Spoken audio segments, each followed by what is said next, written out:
What makes a great villain? Here's Rob Lucci, the bloodthirsty menace of a man who was once the final boss of my favorite section in One Piece, Water 7. He's violent, bloodthirsty, and a sick man. Today, we're looking back at the entire history of Rob Lucci's character in the series as we dive deep into his twisted psychology, and I'll tell you why he is the most underappreciated villain in One Piece. And we'll even take a look back at the forgotten Rob Lucci cover story, which gives us a different look and aspect to the character. And stay tuned to the very end of the video where I tell you the true potential of Rob Lucci's character moving forward. So make sure to hit that like button if you enjoy these types of videos, as a lot goes into it, whether it be research, scripting, editing, and so subscribing is the best way to show support to your favorite channels. Now let's dive straight into the story of One Piece's Rob Lucci.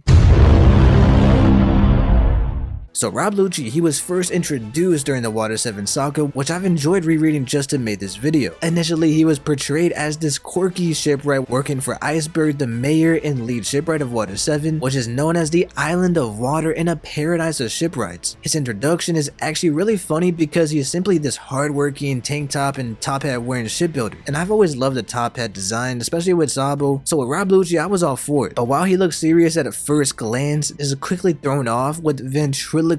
Yes, Rob Lucci walks around with a white pigeon on his shoulder who talks for him. That is, I hope this talking bird is just Lucci being a weirdo ventriloquist and not the actual evil mastermind of the One Piece verse. I think the funniest thing about this white pigeon is that there was this one scene where we see Rob Lucci in his coat outside, he puts the coat on, and then you see him put a little coat on the pigeon, man. I just, at that point I was like, man, Rob Lucci he's hilarious, but he's a straight weirdo, man. And because of all of this is why Luffy would go on to nickname him Pigeon Guy. So yeah, he's portrayed in this quirky, goofy way, which ultimately would be a great way to subvert our expectations. See, during the Water 7 and Enies Lobby arcs, we get glimpses of this amazing mystery, this conspiracy. Our crewmate Nico Robin, who at the point had just recently joined the Straw Hats after leaving her own secret society of Baroque Works, is now interacting with these very suspicious men in black-like, and she meets up with one of these members, and all we see is a black suit and tie. And remember that mayor that Lucci works for? Well, news spreads of a murder attempt on Mayor Iceberg, but the thing is that the #1 suspect was actually Nico Robin. And for a while, this idea is entertained. We get to see a haunting page of panels that shows us that Lucci and the other shipwrights were killed on the ground lifeless, but it soon revealed that Mayor Iceberg was actually betrayed by his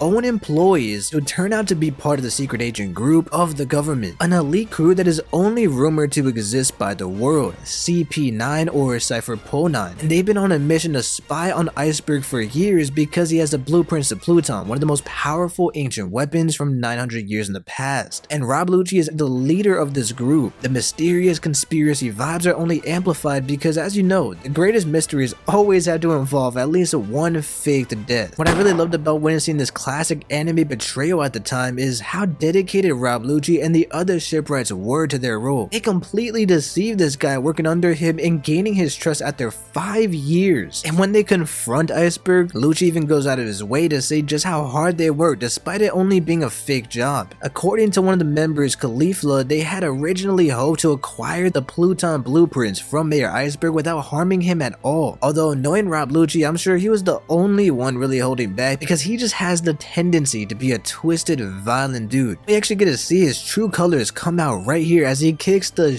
at Iceberg, saying, "You're not my boss anymore." So now imagine, we've just learned all of this, and Luffy now comes charging straight into the room, challenging Lucci to a battle. Luffy being Luffy, he doesn't care why or what Lucci's doing, he just knows that Robin is a crew member and that these people need to be taken down immediately to protect his friend. And what we witness is that these guys have superpowers with distinct martial arts techniques that are mastered after years of training in the art of Rokushiki. And Rokushiki is a combination of 6 different techniques, and if you master all 6, you can also learn the final 7 technique, and keep that in mind for later on in the video. One requirement for Rokushiki is you have to be superhuman from the beginning, and if you see anything from the early One Piece days, the story makes it very clear that guys like Luffy, Sanji, and Zoro are essentially superhuman. The CP9 have different techniques, but Lucci has mastered all of them and is by far the strongest. These techniques range from winded kick blast, full-on iron defensive capabilities, and then my personal favorite, the ability to fly or skywalk in One Piece.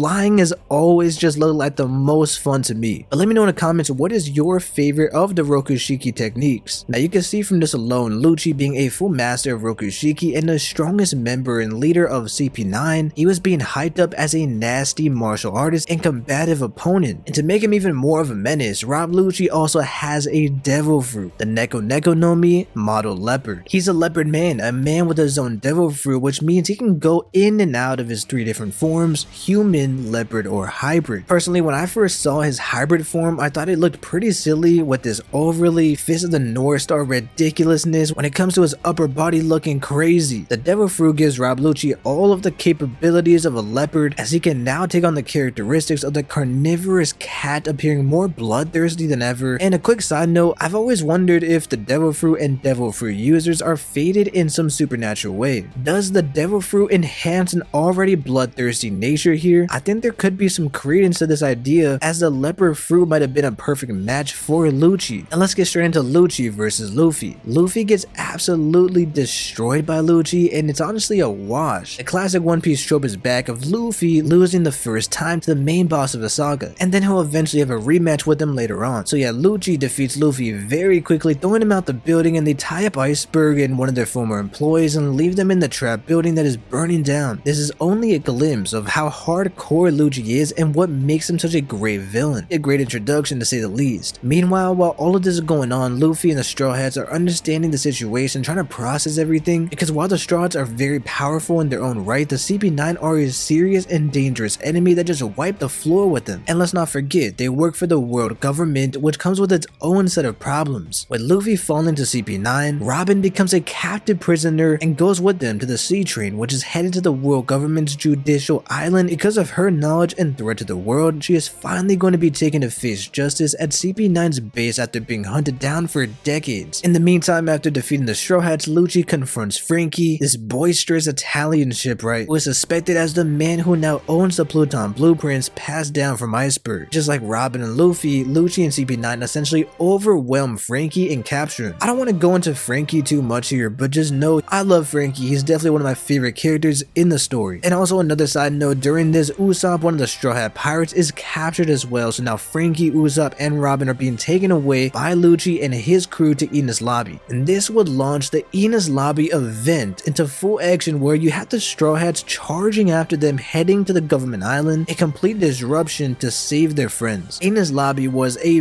banger, as Luffy and his crews caused chaos in the world government, declare war against them, and challenge CP9 to save Robin. And the final climax of this event is a rematch between Straw Hat Luffy and Rob Lucci. And this battle is one for the history books, man, because garnering the title of the best pre-time skip fight in all of One Piece matters. There's a few things that made this fight so great, and one being how closely matched Luffy and Lucci were. Luffy, who just previously got destroyed, he is leveling up fast, and now he's basically on par with Lucci, if not a little bit behind. And so Luffy, who didn't stand a chance previously, quickly adapted, because he for one figured out the Rokushiki techniques to a certain extent by analyzing the CP9 in their previous battles, and now that he had a better grasp of what they're doing, he could counter it much easier. Combine this with Luffy getting some huge buffs in power, unlocking his first major power up in the series to this point, Gear 2, and then Gear 3 shortly after. Overall, from Luffy's side, it was a fantastic fight. It's really Luffy just charging in, just grabs a chicken out of his pocket, takes a bite, and he's ready to fight Lucci, save Robin. And then on the other side, you have the cold and heartless Rob Lucci ready to defend the world government. The fight early on is plenty of trading blows from both sides, as you have Luffy doing everything he can, pulling out Gear 2, Gear 3, and plenty of new tricks to take him down. There's a certain level of respect on both sides. Luffy, who respects Lucci as a dangerous foe who could kill the Straw Hats, and Lucci respecting Luffy as a strong captain of his crew. One really cool aspect about this fight is the environment, because you have to imagine how personal the fight is, and the way that they're just at the top of this giant tower where no one can see what's happening. It really is just Luffy and Lucci going at it. Lucci grabbing boxes and chucking them at Luffy, and then Luffy straight up punching Lucci through walls. And in the midst of all this, the setting gets even crazier because a Buster Call is enacted, which means cannon fire, explosion, and complete military bombarding destruction going on in the surrounding area. This Buster Call is blowing up the entire island that they're fighting on, while Luffy and Lucci are stuck right in the middle of it, continuing their fight unfazed. It really feels like the conclusion to an epic pirate favorite movie at this point. And it's around this time where we finally get to see a mini flashback to Rob Lucci's youth. But before we get into Rob Lucci and his violent past, make sure to subscribe and hit that bell like Luffy and Skypea for future videos. Also, if you're interested in picking up any manga or anime related products, check out my affiliate link in the description. It helps us a lot, and all the money made through the link goes straight back into funding future videos and the channel as a whole. Rob Lucci is 28 during the Battle of Enies Lobby, but let's go back and revisit his story as a child where he was only 12 years old. The story goes that 15 years ago there was a kingdom. The kingdom had been invaded by pirates and 500 soldiers were captured, essentially held for ransom with demands of the keys to the kingdom. In desperation, the world government ended up sending in a young boy, and this would be a young Lucci. Young Lucci is a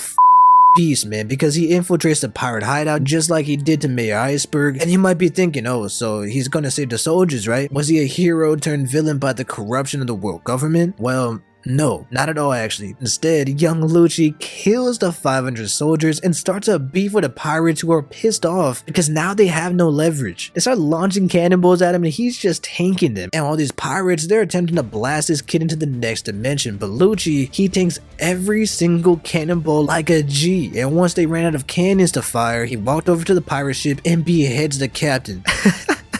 I mean, what kind of tragic backstory is this? You see, the violence, this tendency to kill was always in Rob Lucci's nature. He was born as a certified killer. Trust me, I was always expecting to see a tragic backstory too, but the reality is that we got the exact opposite from Lucci's backstory, and it was even better. The story reinstates the idea that he is truly a bad dude. There's no empathy or sympathy to be had for him. There's no pity or remorse. There's no talk no jutsu here, no debating about ideologies to try to sway him to change his ways. Lucci is a goddamn menace, and that's what he's always been at his core. And I love it because this is why I wonder about the devil fruit again. He probably didn't have the devil fruit at that time. It's much more likely that he received it later on in his career from the world government and his boss. And after this event, Lucci becomes an official CP9 intelligence agent at the age of only 13 after training alongside other potential cipher pool prodigies his entire childhood. You could make the argument that he's been completely indoctrinated into this lifestyle, but I think it's just more likely that Lucci was always a twisted child from the jump. In One Piece, one recurring thing that Oda likes to do is giving each important character in the government a sense of justice, an ideology of sorts. And what do you think Lucci's was? Dark justice. This dude is hardcore. He's essentially the world government's child prodigy who became known for the reputation of the strongest, most cold-blooded killer in the history of CP9. And so with this context, the fight between Luffy and Lucci continues. And as it goes on, it just keeps getting better and better, man. Luffy is showcasing Gear 3 for the first time, and it's a giant blown up rubber fist. I think Gear 2 was just more shocking, and I think I liked it more overall. Gear 3 is pretty cool, man. He hits Lucci so hard that he flies out the tower and lands on one of the busted called ships. And Luffy just continues with the offensive barrage, going into Gear 3 again, expanding his leg and destroying the entire ship. There's even a moment where Lucci actually goes into this pure leopard form and takes a fat chomp at Luffy's arm, piercing him. It's these back and forths that just keep going on and on for the entire fight that always keep you on the edge of your seat, waiting to see what each of them is going to bring out next. Also, a side note, but after rereading this arc and focusing on this fight, it has some really cool art and paneling. You got side by sides of Lucci and Luffy, the back and forth attacks, and then Gear 2 and 3, they're all really memorable. You know, CP9, they're an elite group, but still none of the fights push the Straw Hats to their limits like this one did. Luffy is struggling to breathe, he's wheezing, and Lucci, his legs are beginning to give out. Somehow though, they continue to find the energy to trade massive blows. Luffy with the disgusting barrage of Gatlings, and by far my favorite Lucci technique called the Rokyogan, which is ultimately the master of the 6 styles attacks. Another cool thing is that to preserve energy and to utilize it more efficiently, Rob Lucci shrinks down from his hulking form to a little bit more slimmed down and more thin on the upper body. I like this design a lot better as it's more sleek and a more clean design overall, and the fact that he could do this with his hybrid form mixed in with the 6 styles is a really cool added detail. And now keep in mind, although there's a buster call, it's tough for the Marines to see what's going on, but there's 4 people witnessing this fight, and that is Zoro, Sanji, Usopp, and Frankie, and they're cheering Luffy on as they need him to finish this off so they can make their escape after already freeing Robin. You know, I said Lucci is hardcore, but he claims that he'll follow Nico Robin to the ends of the earth to see her die in the name of dark justice. He finishes off this statement in with another Rokyogon, the most brutal one yet, which brings Luffy down, collapsing in pain. And since the Straw Hats are watching, we need some more context again because Luffy and Usopp had this previous falling out where they argued and even fought at Water 7. But here Usopp doesn't have his mask on, so he's yelling at Luffy, telling him to finish off Lucci. But why this is so important is because it gives Luffy the most insane adrenaline rush that I've ever seen. It's the final spurt of energy and willpower that he needed, and Lucci attacks with another Ryokyogan. And what I love about this is that it shows that Lucci can just spam out these final moves. It's insane. You gotta think, like, this is his third one, and even Luffy's like, man, I'm not gonna fall for that again. But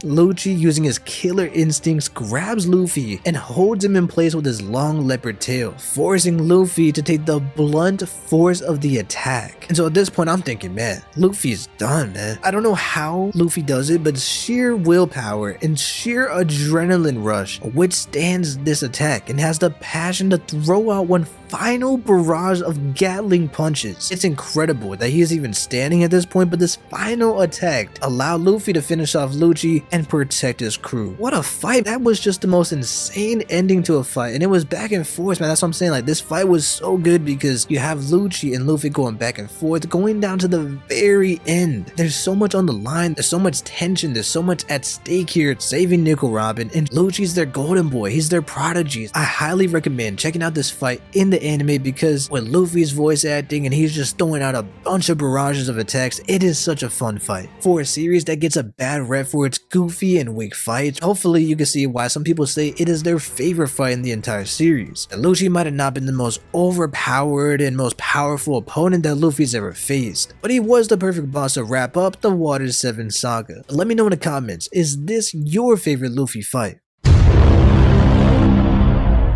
And I know some people, they skip the cover stories, they just don't pay attention, or maybe you were anime only during this time, but I want to bring it up because there's a CP9 Rob Lucci cover story that deals with the aftermath of the Buster Call, how they escaped that entire situation, and the overall impacts of it. You see, after being knocked out by Luffy, Lucci's in a coma-like state where Blueno, another CP9 agent, has to physically pick him up and carry him on his shoulder, using his Devil Fruit powers to escape Enies Lobby's Buster Call. And because CP9's boss Spandam didn't want to take the blame, he sent out a search party to capture CP9 so they could take the blame for the destruction of Enies Lobby. Essentially, Spanda is selling out his employees, and you'll get to see why I really like this cover story, but the main reason is that it shows how fickle the world government can be, and it gives us a different view on Rob Lucci and the CP9 agents. I think something that's interesting here is that Spandam's decision is a very stereotypically piratey action. No honor, no level of accountability or loyalty or responsibility, but I also love how we're seeing the camaraderie and sort of brotherhood of the CP9 agents and the loyalty they have for each other after being raised up together and working together all these years. You know, I'm sure there was times when Lucci saved them in the past, or he had to come through clutch for them sometimes because he is the strongest. And so now you have this cover story where CP9's being hunted down, but also they're trying to give Rob Lucci some medical attention ASAP.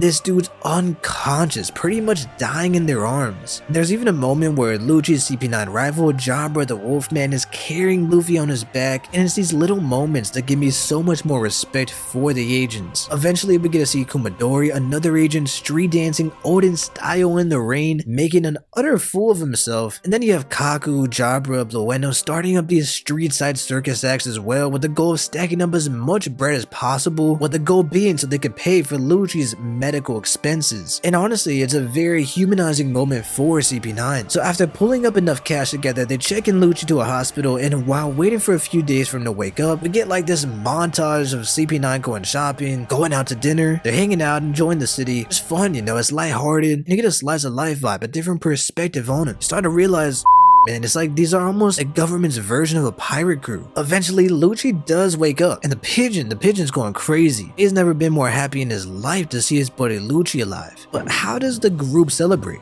We're going bowling, and the rest of the cover story is CP9 dodging ops, being hunted down. The next place that CP9 heads to is their hometown, the island that they were raised and all brought up together. It's kind of interesting seeing the next generation of young kids, the future of CP9. And even here, the Marines track them down and invade the area. Now this is where we get one of the best cover story pages, which is CP9 all blacked out, silhouetted, and all you see is their eyes. And they're ready to defend their home. After defeating these Marines, we wouldn't see Rob Lucci again until after the time skip, but after going back and rereading this entire cover story all together, I have to say I really enjoyed this, and it gave me a different perspective on all of CP9 as a whole. Now, when we finally do get to see Rob Lucci reintroduced, he has a promotion. He is now the leader of Cypher Pole Aegis Zero, or CP0, and this branch of the government is a crew that serves directly under the Celestial Dragons, the evil elites of the One Piece world. He still has his iconic pigeon, the top hat, but instead of that all-black look, Lucci's outfit is now an all-white affair. I really like the all-black look, but for Lucci specifically, this all-white is even cleaner. I can't say the same thing for his buddy Kaku, but after receiving this promotion, we first see CP0 Lucci at the Holy Land of Marijoa, the land where the Celestial Dragons reside. But Lucci, he isn't just a servant to the gods, he's a full-on believer in this power structure. We've seen a couple characters in the One Piece world completely worship the Celestial Dragons without question, and he is one of these guys. During the Reverie, there's a situation where St. Charlos, a pathetic and disgusting Celestial Dragon, lays his eyes on a princess, and because he's a guy who previously we've seen is permitted slaves and whatever beautiful women he wants, he tries taking the mermaid princess for himself. Lucci appears defending Charlos and the Celestial Dragons as a whole, stating that their godliness gives them the rights to do whatever they please, fully buying into this propaganda and delusion. And to fully demonstrate the loyalty that he has, we see another Celestial Dragon, Saint Mojgard, step in and demands to let the princess go, and he attacks Charlos. But what does Lucci do? He has to pick a side, right? Nope, Lucci, he's staying true to his beliefs, and he is paralyzed from going against either one of these, and he has to comply with Mojgard here, simply due to the fact that he is a Celestial Dragon. But why I'm really nostalgic for Rob Lucci right now is because Oda is deciding to finally bring him back one more time during the Egghead arc. Rob Lucci is currently attacking Vegapunk, and in the most recent chapter of this recording, it appears like we're getting a rematch between Luffy and Lucci. I wouldn't be surprised to see him be around the Yonko Commander area of power. After all, this is a world government's prodigy, and I would like to think that Rob Lucci could return as a powerful enemy. Anyone this far into the new world deserves an automatic certain level of respect, especially when he's the leader. I still personally want to see a conflict between Sword and CP0. I could even see Lucci being a very vital character to the world government in the expected final war. You know, he's a very useful person, strength-wise, infiltration, he can build ships, and with his blind loyalty, it's only a matter of time before we get to see more of him. Over time, I honestly believe that Rob Lucci has become one of the most underappreciated villains in One Piece. I think this stems from a few things. First, I think the further we go on into the post-time skip era of One Piece, we've been blessed with amazing villains, and while I love me some Cypher Pole, Rob Lucci, they just don't stack up in comparison to some of One Piece's later ideas like Kaido, Big Mom, Doflamingo, and Katakuri. I think another thing is that his devil fruit is just simply on the more simple side, and as a character, he just didn't have the same impact on the rest of the world like a Yonko. Still, he was the perfect villain for Water 7.